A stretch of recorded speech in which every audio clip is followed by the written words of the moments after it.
guys, have a blessed Friday everyone. Kumusta mo mga amigas amigos? Luto tayo muna, late na dahil nawalang kuryente kanina. Ito, as usual guys, magluluto sana ako ng beef ngayon. Kaso late na, nawalang kuryente ng 2 hours. So wala na time dahil wala naman akong pressure cooker. May pressure cooker kami guys, nandoon sa bahay ng in-laws ko.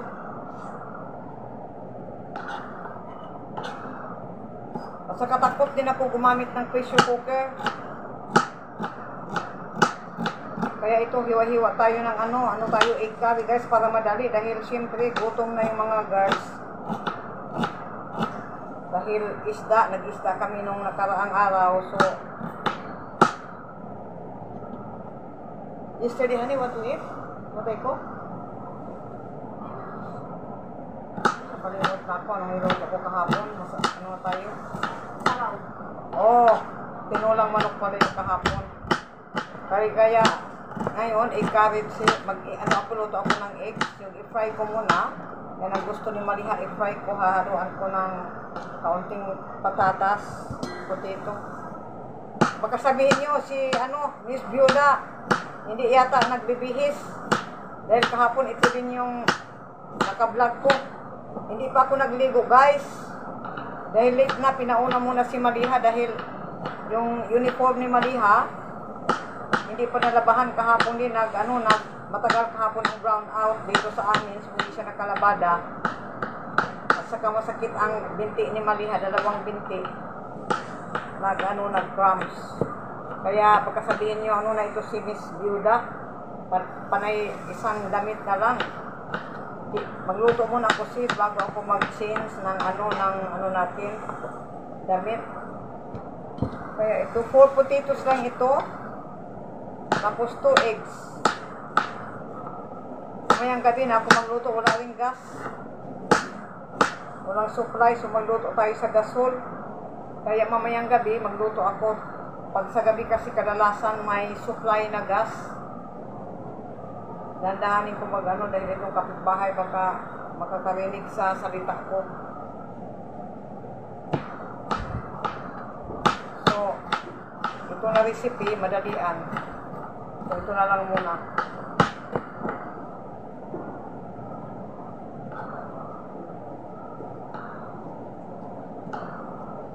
May nag-comment sa akin, nabasa ko, hindi pa ako nakapag-reply sa yung mga comments ninyo kahapon na in-upload. Replyan ko yun mamaya. Binasa ko. May nag-comment sa akin na sa yung superstore na shop, no? Baka makakita doon ng naputol na. Ewan ko saan na tayo nito hindi ko na alam. Saan ako, malingan, naputol na yung ko, may kumato kasi guys, may nagbigay ng grasya. Yung rin, parang relative na namin yun sila. Yung nasa, nag-uwi, nag-for good na sila, 1 year na ngayon.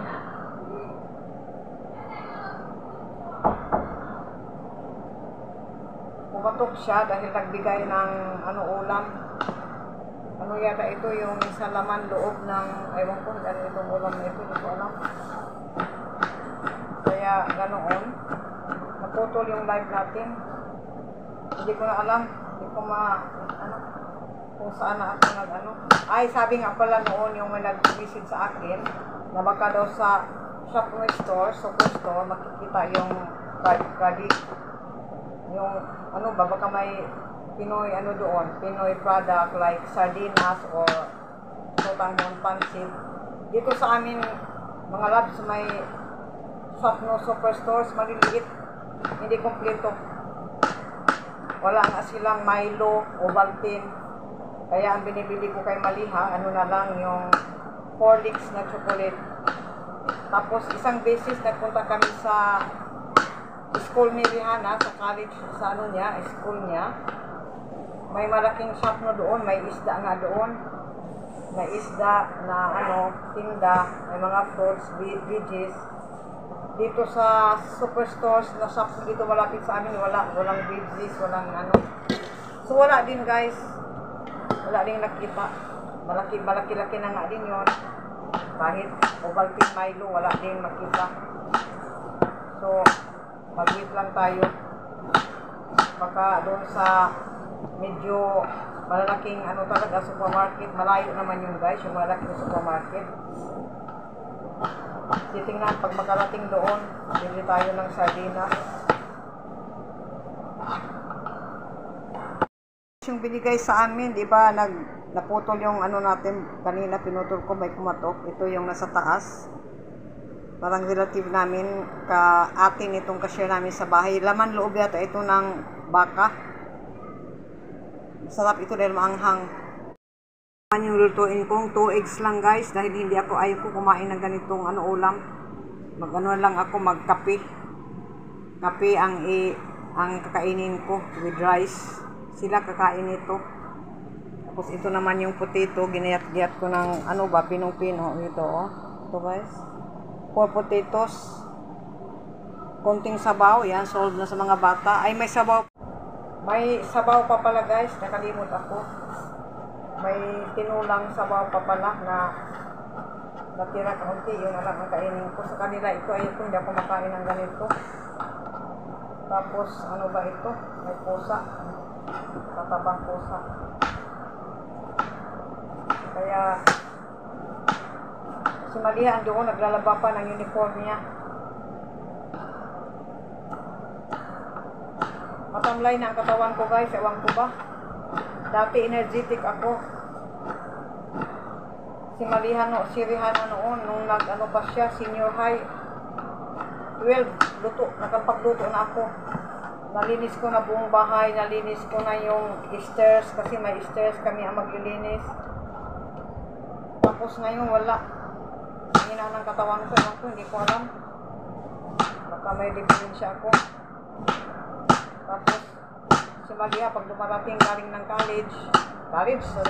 galing sa ano niya, senior high na si Bunso ko. Final niya ngayon. Pag dumating si Bunso kawawa, wala pa kong luto. Dahil pagod talaga ang katawan natin.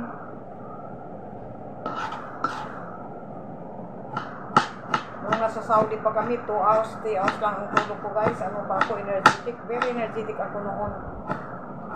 Magigising ako every 4 AM.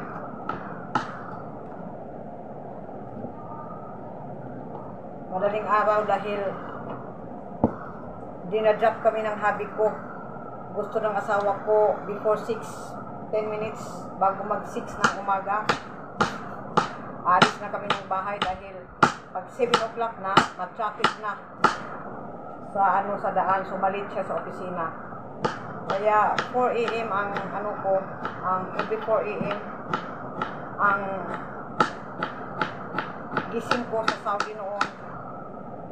Tapos maligo na, mag-pray. Tapos binabudget ko talaga bago mag-5, tapos na yung ligo, pray, maghanda ng pang recess na sandwiches, ganoon. Tapos maghanda pa rin ng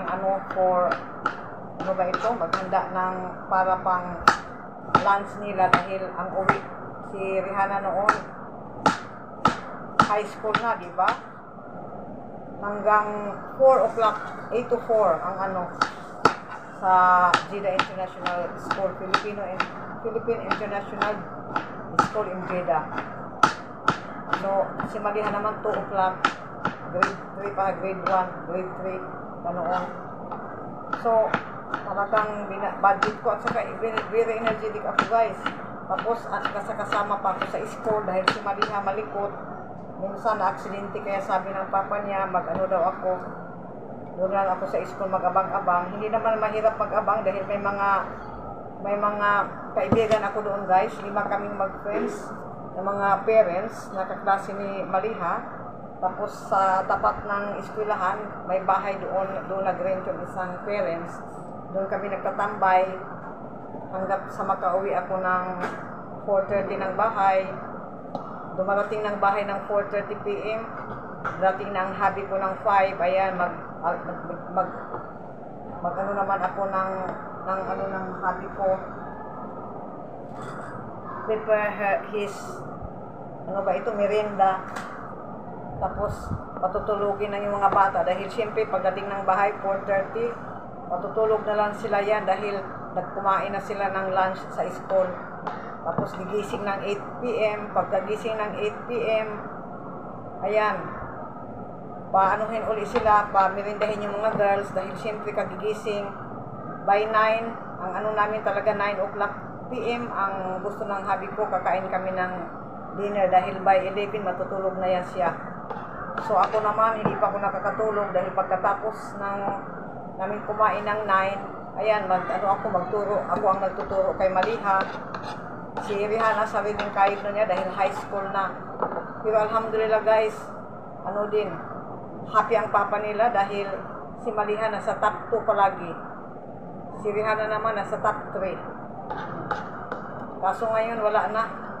Hindi ko alam magturo. Hindi natin. Si Maliha gusto guys ni Maliha mag-aral. Mag second year na si Maliha this next year sa ano ba ito? Sa senior high. Gusto niya mag-aral sa English medium school. Kung ano ang plano sa amin ni Ala, pag makauli ba o hindi.